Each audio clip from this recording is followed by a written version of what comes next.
பத்மோத்பவாயை நமகான அர்ச்சனையில கூட உண்டு.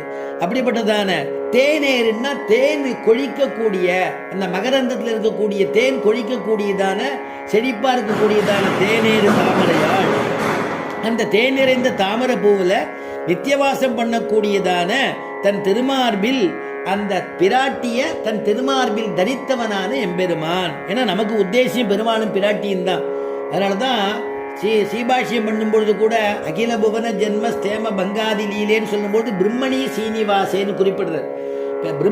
பிரம்மஸ்வரூபம் என்னன்னா பிராட்டியோட சேர்ந்ததுதான் பிரம்மஸ்வரூபம். சுவாமி தேசிகன் சாதிக்கிறார், பாதலாட்சாரசாங்கம். எவனொத்தன் மகாவிஷ்ணு, எவனொத்தன் நாம் அடைய வேண்டிய பரம்பொருள் யாருன்னு சொல்லும் பொழுது யாரிடத்துல செம்பஞ்சு குழம்பு அந்த அச்சு, அந்த தாயாருடைய திருவடி அச்சு எவனுடைய மார்பில் இருக்கோ, எவனுடைய வக்ஷஸ்தலத்துல பற்றுக்கோ அவன்தான் நமக்கு பரம்பொருள், அவன்தான் நமக்கு சர்வலோக சரண்யன், அவன்தான் பரமாத்மா அப்படின்னு சுவாமி தேசிகர் அனுகிரகிக்கிறார். நமக்கு யாரு இருந்தால் பெருமாளும் பிராட்டியுமே உத்தேசியம், மிதுனமே உத்தேசியம்னு சொல்றது. அதனால சுவாமி நம்மாழ்வாரும் சொல்லும் பொழுது அகலகில்லே நிறையும் என்று அலர்மேல் மங்கை உரை மார்பா, அகலகில்லேன் இறையும் என்று ஒரு க்ஷணகாலம் கூட பிராட்டிய பிரியாதவர் யாருன்னா பெருமாளம். அகலகில்லேன் இறையும் என்று அலர்மேல் மங்கை உரை மார்பா, அலர்மேல் மங்கையான பிராட்டிய அவருடையதான வக்ஷஸ்தலத்துல தாங்கிண்டு எழுந்தெழுக்கக்கூடிய அருள்பாலிக்கக்கூடியதான சீனிவாச பெருமாளே அப்படின்னு சேர்த்து அனுபவிக்கிறார். சுவாமி தேசிகனும் திணைத்தனையும் திருமகளை விடாதார் வந்தார்.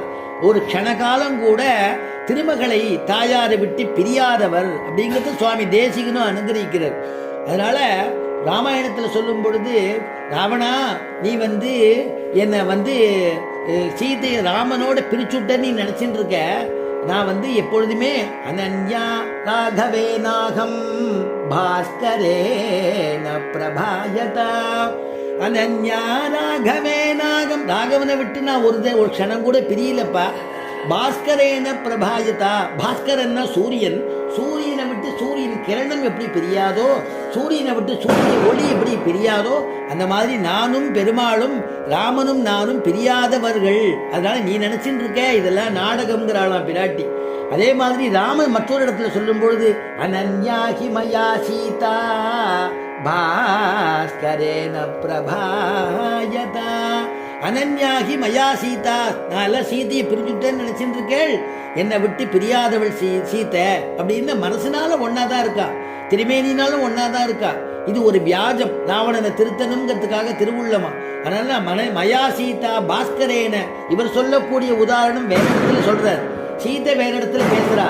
ஆனா ரெண்டு பேருடைய உதாரணம் ஒன்னா இருக்கு. பாஸ்கரேன பிரபாயதா, திருவுள்ள ஒண்ணுன்னு தெரியுது பாருங்க. அவரும் அதே தான் திஷ்டாந்தமா சொல்றார், இவளும் அதே தான் திஷ்டாந்தமா சொல்றா. அப்படிப்பட்டதான ஒரு அந்த மிதுனமே நமக்கு உத்தேசம். அப்படிப்பட்டதான நம்முடைய சுவாமி நம்மாழ்வார் சாதிக்கிறார், திடமான ஒரு திண்ணருளால் குமாரவரதாச்சார் சாதிக்கிறார். அப்படிப்பட்டதான லட்சுமிபதியான எம்பெருமானுடைய திடமான ஒரு அருள்னால, திண்ணருளால், ஏன்னா பெருமாளுடையதான அப்படின்னு வலிய கிருபையால்னு அர்த்தம். அவனுடைய கிருபை இல்லைன்னா ஒன்றும் பண்ண முடியாதுன்னு அர்த்தம். அதனால அந்த கிருபையினால சுவாமி நம்மாழ்வார் சொல்றார், என்னை கொண்டு தன்னை பாடிவித்தான் அப்படின்னு சொல்றார். என்னை கொண்டுன்னா நம்மாழ்வாரை கொண்டு, தன்னை கொண்டுன்னா பெருமாளை பாடி வச்சானாம். பெருமாள் தன்னை பத்தி பாடும்படியா பண்ணான். அந்த பாடுறதுக்கான ஒரு வாக்கை அவனிடத்துல கொடுக்கறான், அனுகிரகம் பண்றான்.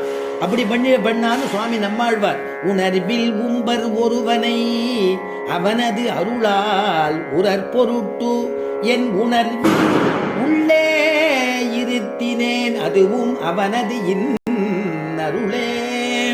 உணர்வில் உம்பன் ஒருவனை, அயர்வரும் அமரர்களுக்கு அதிபதியான எம்பெருமான் இல்லையா, உம்பர்களுக்கெல்லாம் ஒருவன், உம்பர்களுக்கெல்லாம் எல்லாராலையும் ஒருவனால் அவனே அகல் ஞானம் உண்டுமிழ்ந்தான், அவனே அகுதுண்டுமிழ்ந்தான் அளந்தான், அவனே அவனும் அவனே மற்றெல்லாமும் அறிந்தனமே. அவன்கிறார் இல்லையா, அந்த அஜர்வரும் அமரர்களுக்கு அதிபதியா இருக்கக்கூடிய எம்பெருமான் அவன் என்ன பண்ணினானா, அவனுடைய கருணையினால என்னுடைய ஞானத்திற்கு விஷயமாக்கி என்னை இருக்க செய்து எனக்கு